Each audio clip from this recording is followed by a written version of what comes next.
And welcome again to Living in the 21st Century. Joining me this morning is Vasyl Shavchenko, former Transportation Minister of Ukraine. Vasyl, you know, it's always a pleasure to have you on.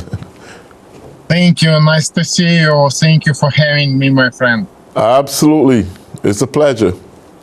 Yeah, I want to start this morning by making a statement that Zelensky would have mentioned recently to Joe Biden. He wanted to figure out if, in other words, he's trying to get permission granted to him to launch missiles into the Russian territory, deep into the Russian territory. He indicated that this would be good for Biden. He would go out strong out of office, and he would leave a good impact. With this being said, I know that Zelensky wanted this for the longest time. Do you think that Biden may finally pay some attention to this and give the permission that Ukraine can launch missiles deep into the Russia territory? In my opinion, Ukraine asked about it only just to prevent Russia's serious blow, because you know that they are able to launch thousands gliding bombs to Ukraine's territory, because Russia is dominating in the sky, and we are limited in fighter jets and storm jets, and because of it, we are not able to stop gliding bombs. And because of it, we have to eliminate their planes at their base. And because of it, Ukraine sides have asked many times about permission for using this bomb against Russia's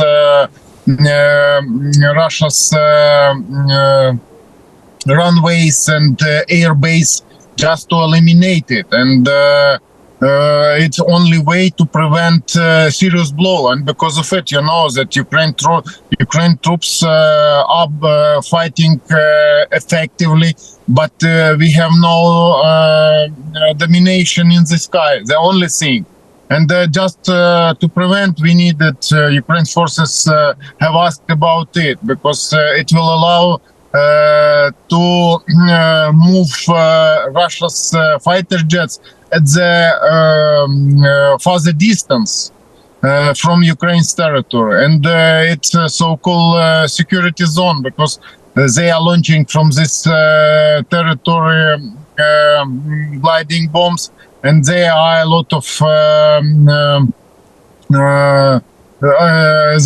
of ballistic missiles launching systems, and they are shelling residential housing. For example, today they have killed 8 civilians, and more than 20 persons were heavily wounded. And it's civilians, it isn't military, and they know that they are shelling civilian cities. For example, today was killed 12 years young boy. And you know that we are looking for the way to prevent it, or Russia have to stop and withdraw their troops. They are not interested to listening it, but after Ukraine's Ukraine's blow. 2 days ago, 2 days before and today, Ukraine forces have committed many blows, and they were eliminated to Russia's artillery base, and they were eliminated 2,000 tons Russia's artillery and missiles, and there were a big explosion. But Ukraine have been using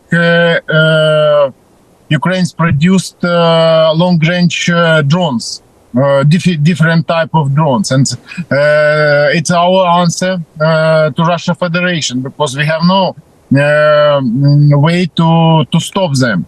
And you know that, for example, they are launching every day hundreds this kind of bombs, and we are not permitted to intercept Russia's fighter jets above their territory. And these gliding bombs are being launched at the distance from 40 to 60 kilometers from battle line. It means that we are not able to intercept them, and because of it, it's really important things just for discussion. And we have asked about it, and there were a lot of rumors, and now there are a lot of challenges around. We understand that United States is interested in communication with different countries, with the European partners, because spare parts for these long-range missiles are being produced in different countries, and all these countries have to give their permission. It's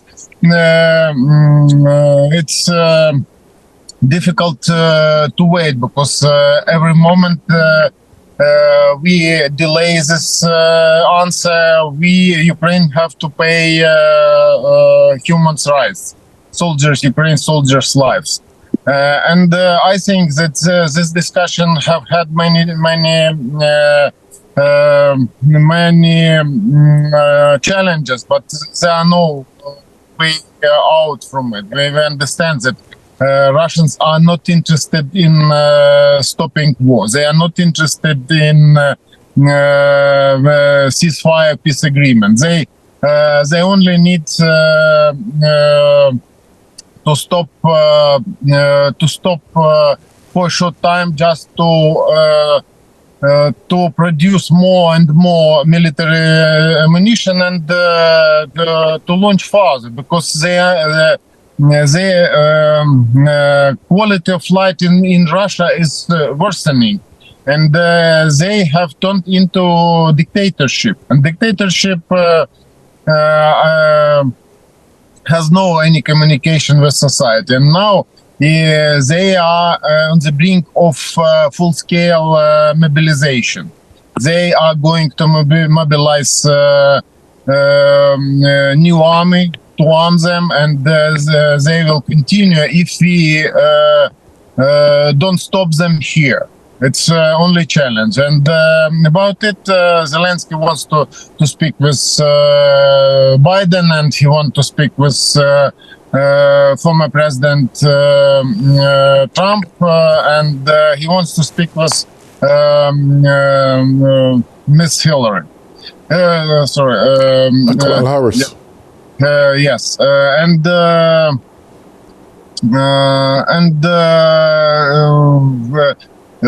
he wants to ask about it, just to demonstrate that he has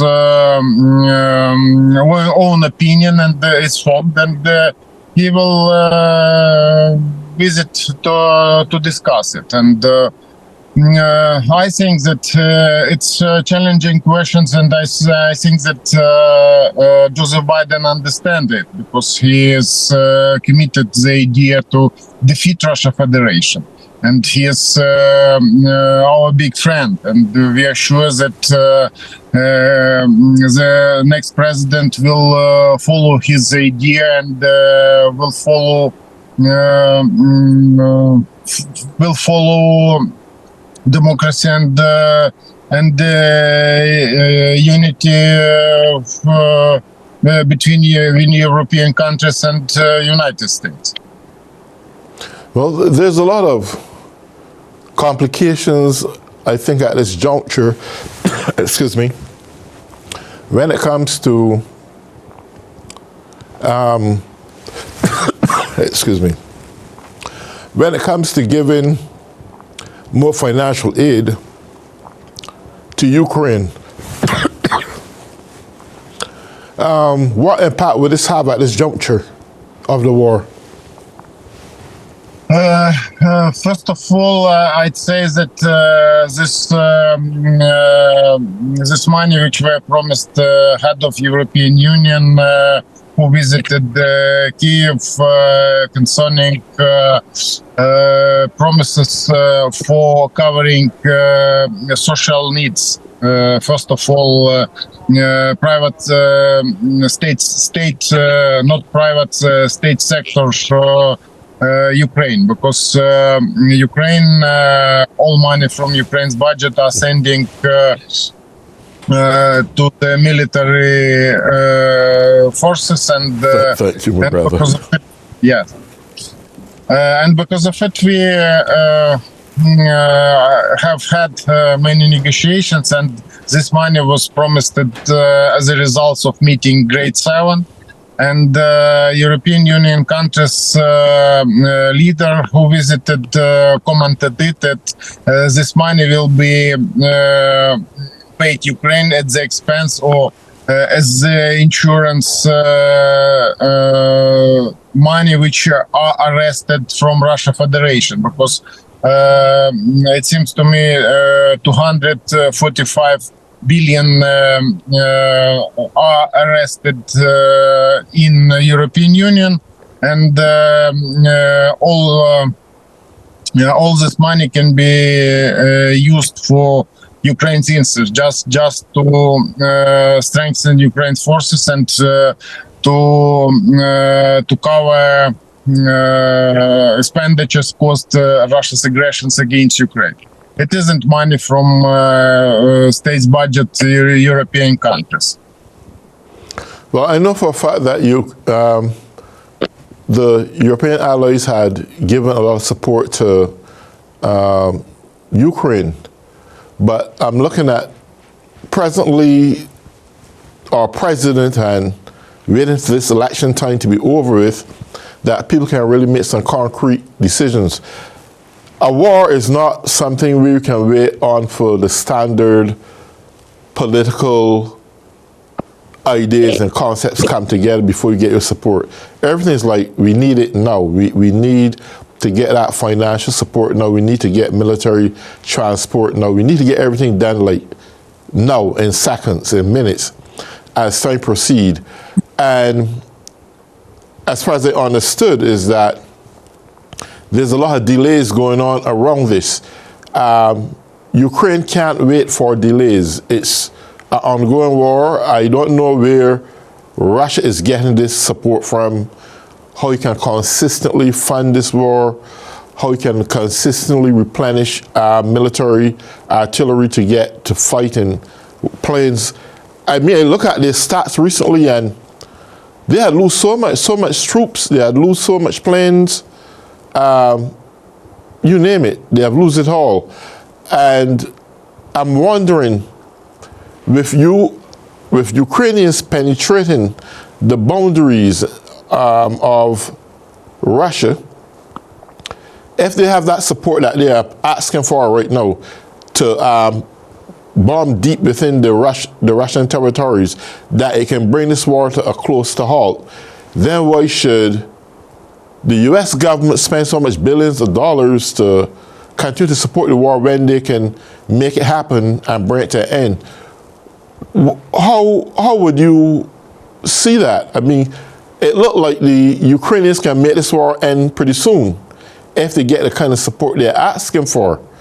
Then what I try and figure out what's the sense of not giving you what you asked for to end the war, than having the prolonging of the war. Is it that the United States scared of Russia, that he may do something like launch a nuclear bomb on our facilities or our nation or something like that? I can't figure it out, because something doesn't make sense. Ukraine can bring the war to a halt pretty soon if they get the artillery they're asking for to hit beyond the boundaries of Russia, destroy some of their sites that they are launching weapons from.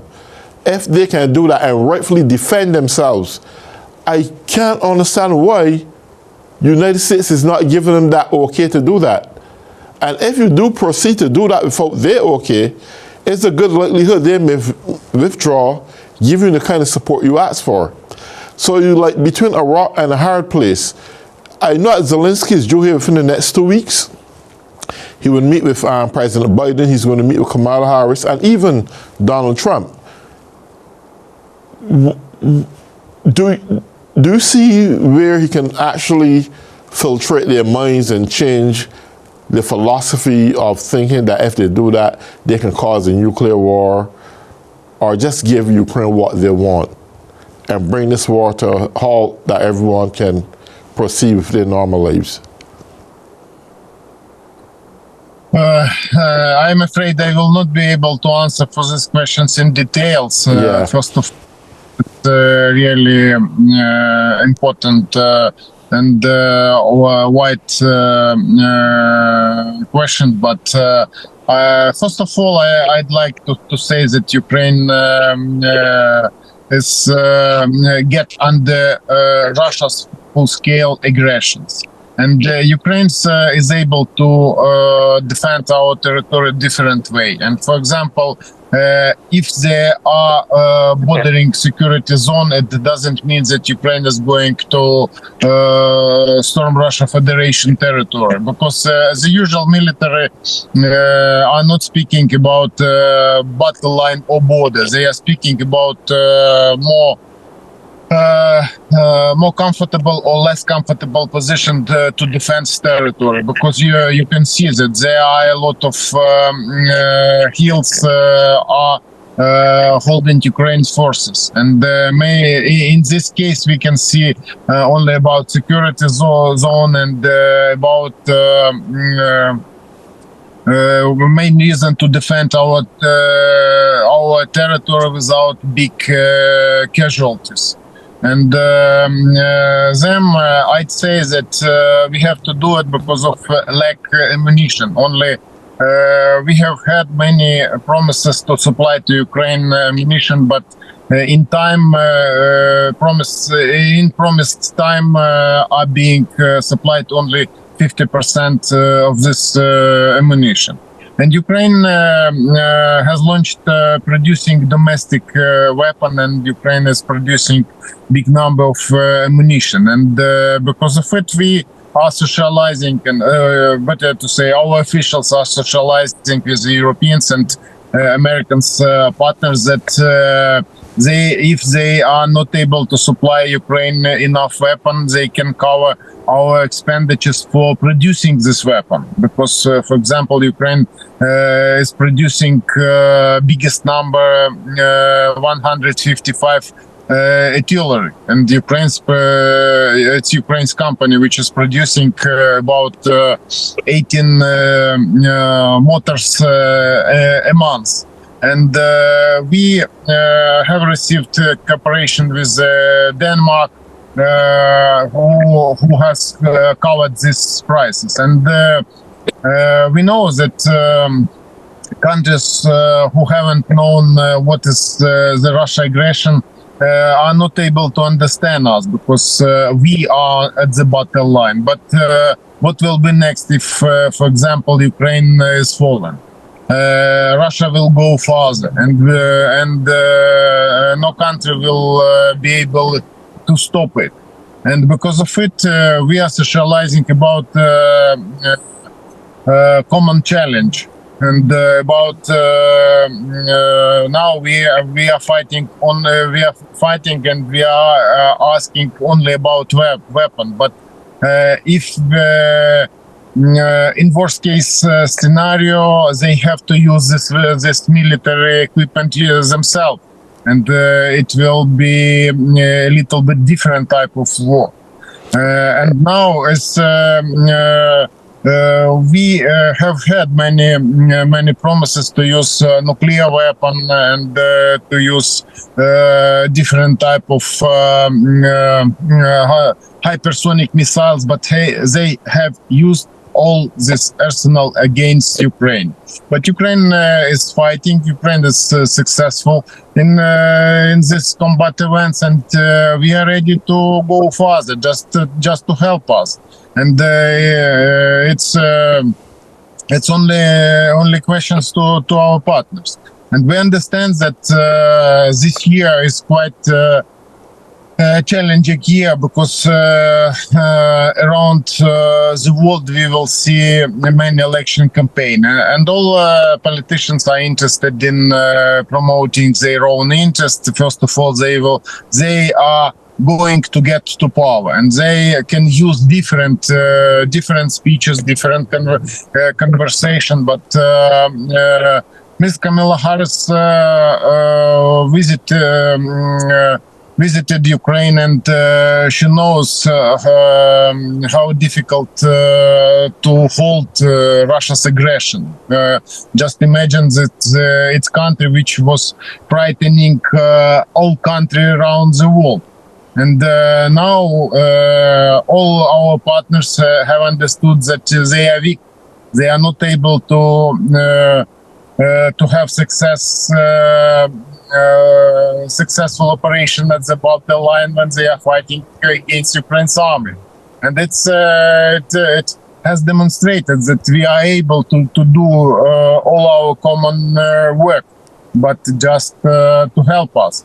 And about negotiations, I understand that maybe now people who are living in United States can ask questions why we are giving this weapon for Ukraine. But we are not asking about new weapon. We are asking about weapon which is at the storages. And the United States industry is producing it, and you will have new type of equipment and military machines, tanks, and new technology, because you can see that battle line is changing every day. For example, every day's different type of drones are being used at the battle line, and yesterday we couldn't imagine that it can work this way. And the weapon, future weapon is creating here at the battle line. And you must understand that Ukraine's forces are able to resist them, and Ukraine's industry are able to produce new type of drones and changing them immediately, because we can see that here are drones and here are interceptors and drones which are moving, which is a gang machine with RPG drones, flying drones, and now it's the industry is developing, military industry is developing here. And after this war would come, Russia will be able to have new technology. But how about European partners? How about countries which were not involved in it? They will have weapon from the past. And because of it, all these questions are really important to understand. And because of it, this war is challenging for all countries. First of all, which against countries who's able and whose promises to resist dictatorship, or instead of democracy, they will have the same dictatorship. Now we can see that so-called military dealing Russia and China, which have withdrawn in the sea 500 ships. It isn't for Ukraine's threat. It's threats for developed world. They have demonstrated that they are able to demonstrate that. Now they are waiting what will be next. How they will have negotiations, with whom they will have negotiations, and it's this challenging questions must have answer. And first of all, it have to be done in United States, because we know that Joseph Biden is